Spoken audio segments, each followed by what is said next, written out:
തുടരുന്നു. ഇപ്പോൾ വീണ്ടും ആ ദൃശ്യങ്ങൾ ഒന്നുകൂടി കാണുകയാണ്. ഉദ്യോഗസ്ഥർ മയക്ക് വെടി നിറയ്ക്കുന്ന ദൃശ്യങ്ങളാണ്. ബേലൂർ മക്നെ എന്ന അപകടകാരിയായ കൊലയാളി ആനയെ തളയ്ക്കാനുള്ള ശ്രമങ്ങൾ തുടങ്ങിക്കഴിഞ്ഞിരിക്കുന്നു. അല്പസമയത്തിനകം തന്നെ മയക്കുവെടി വയ്ക്കും എന്നാണ് മനസ്സിലാക്കേണ്ടത്. കുങ്കി ആനകൾ 4 അവിടെ എത്തിക്കഴിഞ്ഞിരിക്കുന്നു. വിക്രം, സുരേന്ദ്രൻ, സൂര്യ, ഭരത് എന്നീ കുങ്കിയാനകളാണ് ബാവലി മേഖലയിൽ എത്തിയിട്ടുള്ളത്. വനം വകുപ്പ് ഉദ്യോഗസ്ഥരുടെ വലിയ സംഘം, റവന്യൂ ഉദ്യോഗസ്ഥരുടെ വലിയ സംഘം, ഇവരൊക്കെ അവിടെ നിലയുറപ്പിച്ചു കഴിഞ്ഞിരിക്കുന്നു. ജാഗ്രതയോടെ നിൽക്കുകയാണ് ഉദ്യോഗസ്ഥർ. കർണാടക ഈ ആനയെ ട്രാക്ക് ചെയ്യുന്നതിൽ കൃത്യമായ സഹായങ്ങൾ നൽകിയില്ല എന്നുള്ള പരാതി വനംവകുപ്പിനുണ്ട്. ഇനി സ്വാഭാവികമായും അടുത്ത നടപടി കർണാടകയുമായി വിഷയം ചർച്ച ചെയ്യുകയും പരാതി അറിയിക്കുകയുമാണ്. പരസ്പര സഹകരണമില്ലാതെ ഈ വിഷയം കൈകാര്യം ചെയ്യാനാകാത്ത സാഹചര്യം സംസ്ഥാനങ്ങൾക്കുണ്ട്. സാനിയോ, ഇപ്പോൾ ഈ മയക്കുവെടി വെച്ചു കഴിഞ്ഞാലുള്ള നടപടിയാണ് അറിയേണ്ടത്. ആനയെ എങ്ങോട്ടാണ് കൊണ്ടുപോവുക? ആനയെ ഉൾക്കാട്ടിലേക്ക് അയക്കരുത് എന്ന് നാട്ടുകാർ പറയുന്നുണ്ട്. വീണ്ടും തിരിച്ചു വരാനുള്ള സാധ്യതയും ആശങ്കയുമാണ് ജനം പങ്കുവയ്ക്കുന്നത്.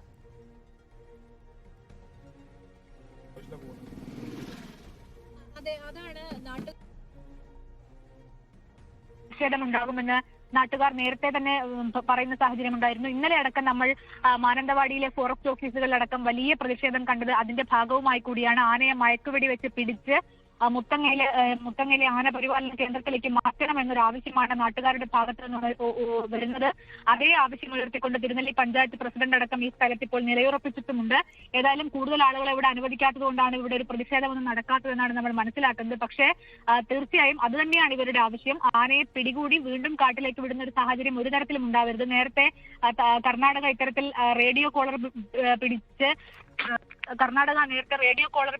ഒഴിവാക്കിയ ഒരു ആന എന്ന നിലയ്ക്ക് തന്നെ ഇത് വീണ്ടും ജനവാസ മേഖലയിൽ ഇറങ്ങാനുള്ള സാധ്യതയുണ്ട്. അതുകൊണ്ട് ഒരു തരത്തിലും ആനയെ വീണ്ടും കാട്ടിലേക്ക് തിരിച്ചുവിടരുത് എന്നാണ് ഇവരുടെ ആവശ്യം.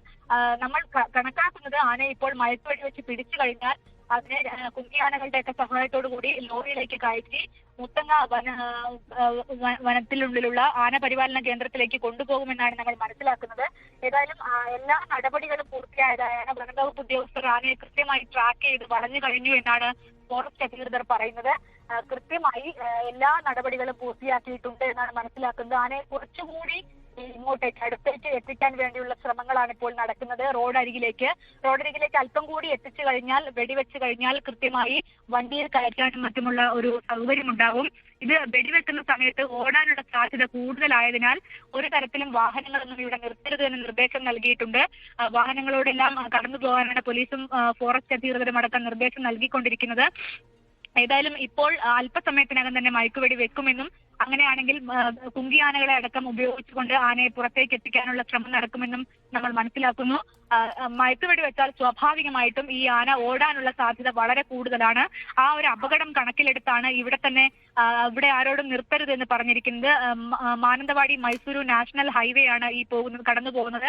ആ നാഷണൽ ഹൈവേയിലൂടെ നമുക്കറിയാവുന്നതുപോലെ നൂറുകണക്കിന് വാഹനങ്ങൾ ഓരോ ദിവസവും ഓരോ മണിക്കൂറിലും കടന്നു പോകുന്നതാണ്. വലിയ അപകട സാധ്യത തന്നെയാണ് ഫോറസ്റ്റിന്റെ മുൻപിൽ ഇപ്പോൾ ഉള്ളത് എന്നതാണ് ഏറ്റവും പ്രധാനപ്പെട്ടത്. ആ അപകട സാധ്യതയൊക്കെ കണ്ടുകൊണ്ടാണ് കൂടുതൽ പോലീസ് സംഘവും അതുപോലെ കൂടുതൽ ഫോറസ്റ്റ് സംഘവും പ്രദേശത്ത് നിലയുറപ്പിച്ചിരിക്കുന്നത് എന്നതാണ് പ്രധാനപ്പെട്ട കാര്യം. അവർ കൃത്യമായി നിർദ്ദേശം നൽകുന്നുണ്ട് ആളുകൾക്ക് ഒരു തരത്തിലും വാഹനം ഈ റൂട്ടിൽ നിർത്താൻ പാടില്ല എന്ന്. കാരണം എപ്പോഴാണോ മയക്കുവെടി വെക്കുന്നത് ആ സമയത്ത് ഒരു പക്ഷേ ഈ ബേഗൂർ മക്ന ഓടി റോഡിലേക്ക് വരാനുള്ള സാധ്യത കൂടുതലാണ്. അങ്ങനെയെങ്കിൽ സ്വാഭാവികമായും അക്രമകാരിയായ ഒരു ആന അങ്ങനെ മയക്കുവെടി കൊണ്ട് ഓടി വരികയാണെങ്കിൽ അക്രമം ഉണ്ടാകാനുള്ള സാധ്യത കൂടുതലാണ്. അത് കണക്കിലെടുത്തുകൊണ്ടാണ് ആരോടും റോഡിൽ വാഹനം നിർത്തരുത് എന്ന് പറഞ്ഞിരിക്കുന്നത്. ഏതായാലും ഇപ്പോൾ മരുന്ന് നിറയ്ക്കുന്ന ദൃശ്യങ്ങളടക്കം നമ്മൾ കണ്ടതാണ്. ആ ദൃശ്യങ്ങളാണ് ഏറ്റവും പ്രധാനപ്പെട്ട ദൃശ്യങ്ങളാണത്. ആ ദൃശ്യങ്ങളിൽ നിന്ന് വ്യക്തമാവുന്നത് അല്പസമയം കൊണ്ട് തന്നെ ഈ ഒരു മയക്കുവെടി വെക്കുന്ന പ്രോസസ്സിലേക്ക് കാര്യങ്ങൾ കടക്കുമെന്നാണ്. നേരത്തെ തന്നെ ആനയെ ബേഗൂർ മഗ്നയെ വനംവകുപ്പ് സംഘം വളഞ്ഞിരുന്നതായി നമ്മുടെ ഫോറസ്റ്റ് അധികൃതരും അതുപോലെ പഞ്ചായത്ത് പ്രസിഡന്റ് അടക്കമുള്ള ആളുകളും വ്യക്തമാക്കിയിരുന്നു. അത് ശരിയാണെന്ന് കൃത്യമായി കൃത്യമായി ഉറപ്പിക്കാവുന്ന കാര്യമാണ് ഈ ദൃശ്യങ്ങൾ സംസാരിക്കുന്നത്. ദൃശ്യങ്ങളിൽ നമുക്ക് വളരെ കൃത്യമായി മരുന്ന് നിറയ്ക്കുന്നത് ഡോക്ടർ അജേഷ് മോഹൻദാസിന്റെ നേതൃത്വത്തിലുള്ള വെറ്റിനറി സംഘം മരുന്ന് നിറയ്ക്കുന്നത് കൃത്യമായി നമുക്ക് ആ ദൃശ്യങ്ങളിൽ കാണാൻ കഴിയുന്നുണ്ട്. കൂടാതെ ഷജ്ന കരീം അടക്കമുള്ള DFO, south Wayanad DFO Shajna Kareem അടക്കമുള്ള ആളുകൾ ഡോക്ടർക്കൊപ്പം, ഡോക്ടർ അജേഷ് മോഹൻദാസിനൊപ്പം ചേർന്ന് നിർദ്ദേശങ്ങൾ നൽകുന്നതും ആ ദൃശ്യങ്ങളിൽ നമുക്ക് വളരെ കൃത്യമായി കാണാനാകും. ഏതായാലും കഴിഞ്ഞ തവണയും തണ്ണീർക്കൊമ്പനെ മയക്കുവെടി വെച്ച ഡോക്ടർ കൂടിയാണ് ഡോക്ടർ അജേഷ് മോഹൻദാസ്. അദ്ദേഹത്തിന് തന്നെയാണ് ഈ ചുമതലയും, അതായത് ബേഗൂർ മഗ്നയെയും മയക്കുവെടി വെക്കാനുള്ള ചുമതലയും അദ്ദേഹത്തെ തന്നെയാണ് ഏൽപ്പിച്ചിരിക്കുന്നതെന്നാണ് നമ്മൾ ഇപ്പോൾ മനസ്സിലാക്കുന്നത്.